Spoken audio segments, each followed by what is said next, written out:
देखिए, सितंबर के महीने में वृषभ राशि के जातकों को बताना चाहूँगा कि भाई आपके पारिवारिक जीवन में उथल-पुथल की स्थिति हो सकती है। सूर्य, बुध और केतु और राहु के कारण परिवार में विचार या अहंकार का टकराव होने का योग बन सकता है।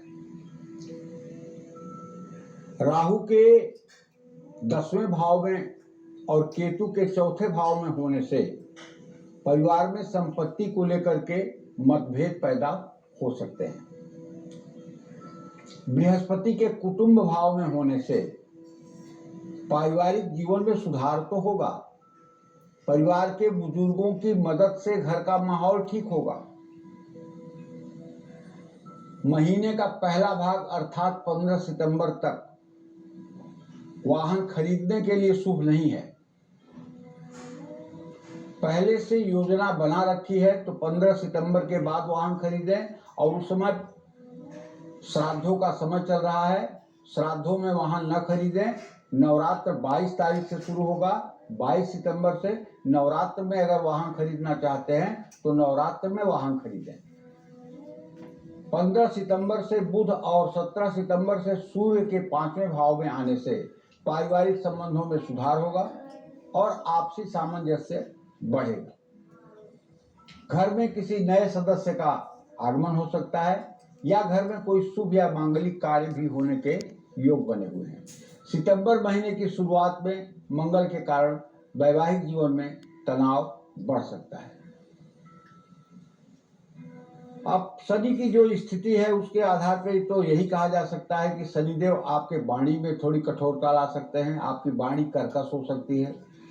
जीवन साथी का स्वास्थ्य भी मंगल के कारण प्रभावित हो सकता है, लेकिन महीने के दूसरे भाग में वैवाहिक जीवन में सुधार आने की संभावना है। सितंबर महीने में वृषभ राशि वालों की सेहत प्रभावित हो सकती है।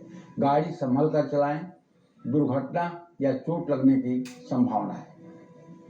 सूर्य, बुध और केतु के 4थे भाव में होने से छाती, पेट या संक्रमण से जुड़ी समस्या हो सकती है। अगर आपको पहले कहीं लंग्स की बीमारी थी, फेफड़ों की बीमारी थी, तो वो फिर से उत्पन्न हो सकती है। इसलिए अपने खान पान और अपने रहनी पर विशेष ध्यान दीजिए। महीने के दूसरे भाग में आपको सेहत में सुधार नजर आएगा।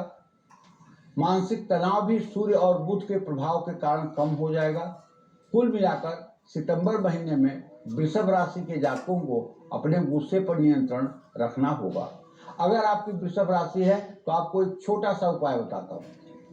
आप नित्य दुर्गा सप्तशती के कवच का पाठ करना शुरू कर दीजिए। अगर आप नहीं पाठ कर पाते हैं तो अपने YouTube में अथ दिव्या कवचम यही टाइप कर दीजिए, तो मतलब YouTube से ही पूरा आपका कवच चलेगा और आप अभ्यास करिए कि उसको पढ़ना सीख लीजिए। अगर आप सुबह शाम कवच का पाठ सुनने लगेंगे और करने लगेंगे तो मैं विश्वास के साथ कह सकता हूं आपका पारिवारिक जीवन तमाम मुश्किलों के बावजूद भी अच्छा रहेगा, इसमें कोई संदेह नहीं है। जय मां विंध्यवासिनी।